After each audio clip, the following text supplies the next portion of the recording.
In the quiet corners of human inquiry, where mathematics meets philosophy and science touches the divine, extraordinary minds have always sought to unravel the fabric of existence itself.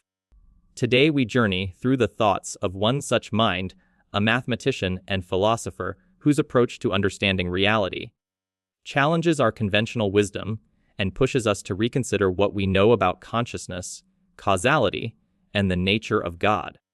Our modern world often separates knowledge into distinct categories: physics here, theology there, mathematics in another corner entirely. But what if these divisions are artificial constructs of our limited perspective? What if reality itself demands a more unified approach? This is the story of a quest to understand everything, not just the physical universe, but the deeper questions of why anything exists at all, how consciousness emerges, and what might lie beyond the boundaries of our conventional understanding. Imagine possessing an intellect so rare that statisticians would describe it as occurring once among several billion people. While most of us operate with an IQ around 100, and exceptional minds like Einstein and Benjamin Franklin are estimated to have scored around 160, our protagonist exists in a realm few have ever touched, with an IQ measured between 195 and 200. Historical estimates suggest that Galileo might have scored around 185, with Isaac Newton reaching perhaps 190. These are not just numbers, they represent the capacity to perceive patterns, connections, and possibilities invisible to most humans.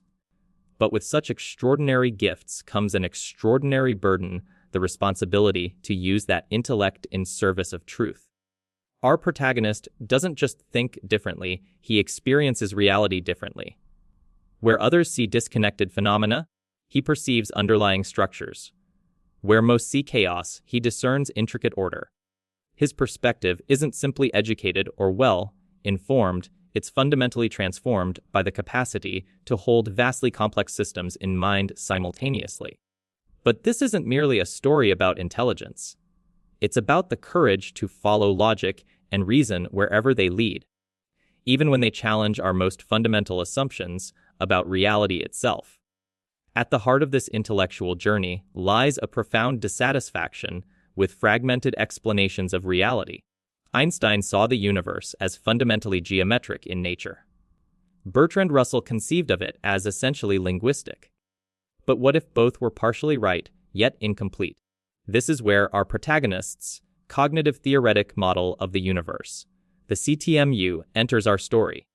It represents an ambitious attempt to unify disparate approaches to understanding reality by recognizing that reality must have a singular coherent structure.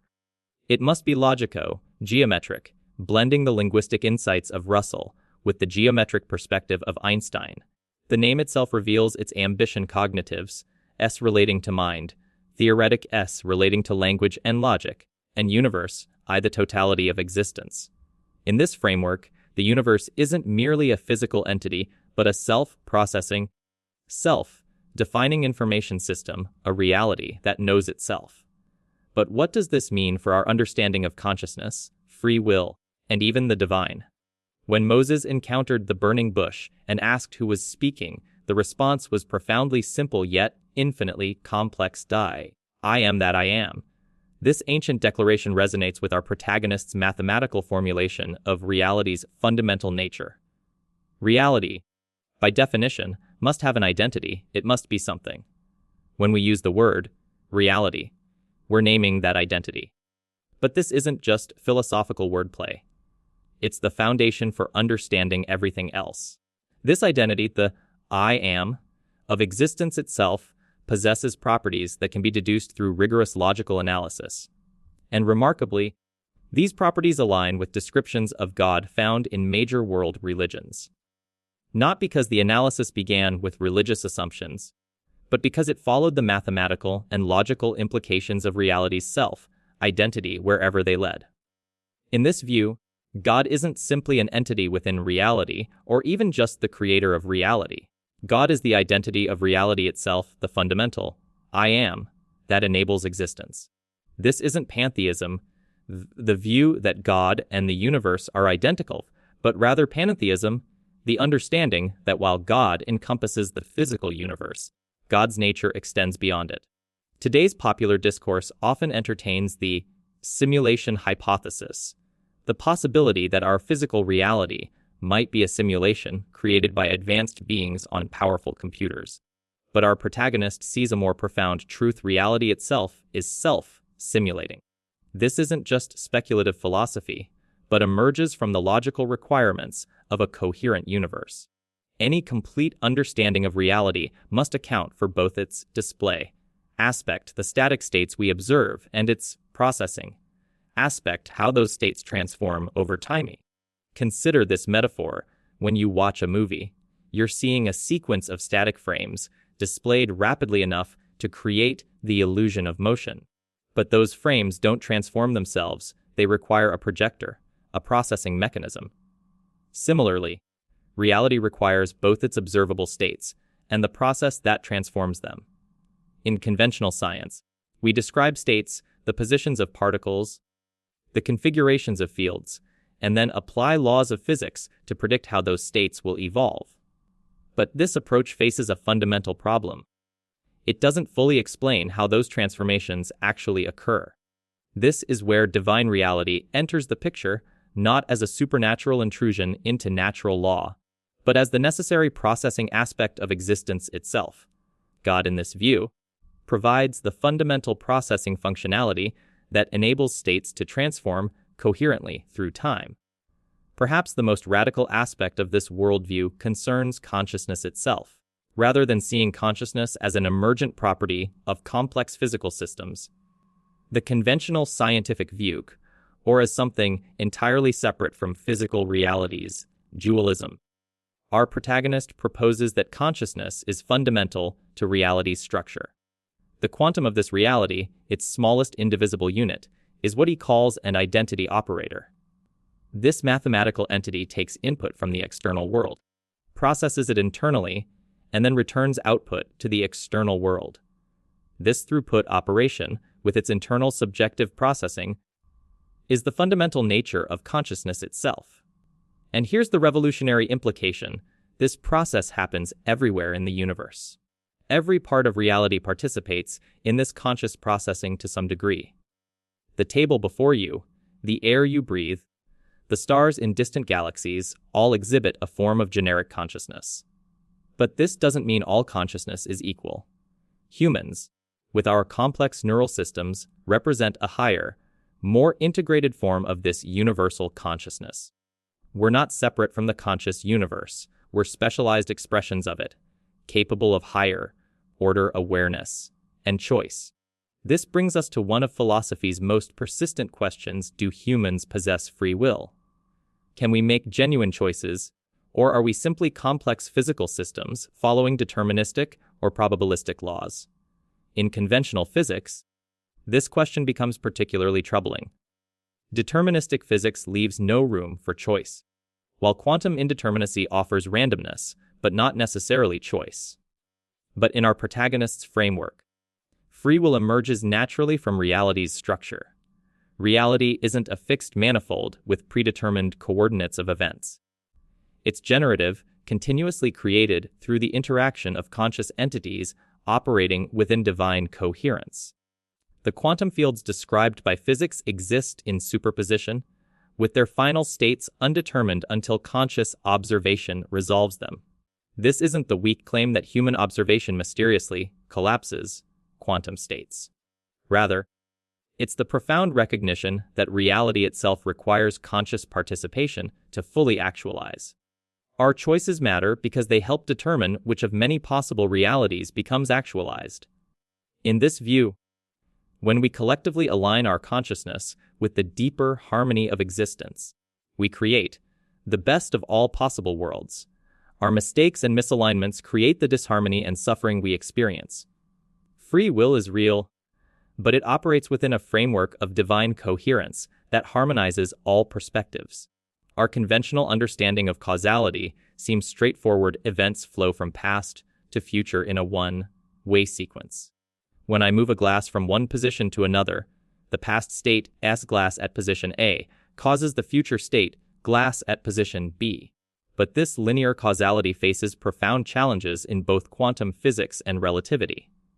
Our protagonist proposes something more complex: metacausation, a causality that works not just from past to future, but also from future to past in a closed loop called a conspansive cycle.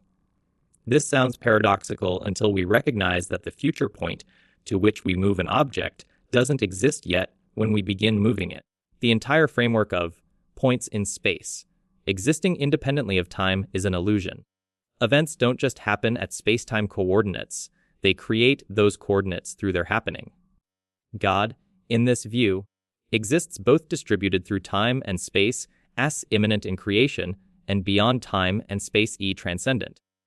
The physical universe we experience is like a display screen, while God encompasses both that display and the processing that makes it function. Perhaps the most personal implication of this worldview concerns what happens after physical death. If consciousness is fundamental rather than emergent, and if human identity is an homage of God, rather than merely a physical configuration, then consciousness doesn't simply cease when the body dies. Our protagonist suggests that human consciousness persists after death, but its fate depends on its relationship with the divine reality. Those who have cultivated harmony with the fundamental nature of existence may be pulled back into divine unity, salvation in religious terms.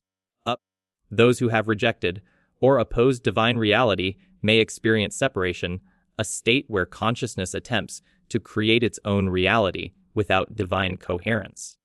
The quality of this self-created reality would reflect the quality of the consciousness creating it. As John Milton wrote in The Voice of Satan, the mind is its own place, and it can make a hell of heaven or heaven of hell. This isn't presented as supernatural speculation, but as the logical consequence of consciousness's fundamental nature. If consciousness is an identity operator that processes reality, then when its physical expression ends, its processing continues in a different mode. In this unified framework, spiritual entities aren't supernatural additions to physical reality, but expressions of conscious reality operating at different levels. Angels and demons, in this view, represent real conscious entities with different relationships to divine coherence. God, as perfect coherence and identity, necessarily has boundaries. Perfection cannot contain imperfection without contradiction. This boundary creates the possibility of its antithesis, what religious traditions call Satan or the devil. But this isn't a dualistic view where good and evil have equal standing. The divine represents coherence and integration, while its opposite represents incoherence and disintegration. The latter gains temporary coherence only by parasitizing human consciousness and social structures, what our protagonist calls secondary organizations, governments, and power structures that can be exploited. This framework also offers a fresh perspective on altered states of consciousness, such as those experienced during psychedelic experiences or deep meditation. Rather than dismissing these as mere hallucinations, our protagonist suggests they may represent contact with aspects of reality normally filtered from ordinary awareness. If reality has a mental aspect at its foundation, then experiences happening, the mind, have their own kind of reality. They aren't physical in the conventional sense, but they represent real interactions with the conscious substrate of existence. This doesn't mean all subjective experiences are equally valid or equally connected to fundamental reality. But it does suggest that consciousness can access aspects of reality beyond the physically observable, particularly when its ordinary filters are temporarily modified. As we return from this intellectual journey, what insights might we carry back to our everyday lives? First, perhaps, is the recognition that reality is more integrated and coherent than our specialized disciplines suggest. The divisions between physics, philosophy, mathematics, and theology may reflect our limited perspective rather than reality's actual structure. Second is the profound implication that consciousness isn't an accidental byproduct of physical processes, but fundamental to reality itself. Our human consciousness represents a specialized expression of something that permeates existence. Third is the realization that our choices and our awareness matter not just for their physical consequences, but because they participate in the very creation of reality. We aren't passive observers but active participants in reality's self-definition. Finally, there's the humbling recognition that even the most extraordinary human intellect can only glimpse aspects of a reality whose full nature transcends complete comprehension. The quest for understanding continues, driven by the same curiosity, wonder, and mathematical rigor that has always characterized humanity's greatest minds. In a world often fragmented by specialization and divided by competing worldviews, this integrated approach reminds us that reality itself is one. Our varied perspectives, scientific, philosophical, spiritual, artistic, may each capture elements of this singular truth. The challenge and promise before us is to recognize this unity without sacrificing the precision that specialization allows. As we contemplate these profound ideas, perhaps we might experience a moment of resonance with reality's fundamental identity, the I am, that enables our own limited I am. In that resonance lies the beginning of wisdom.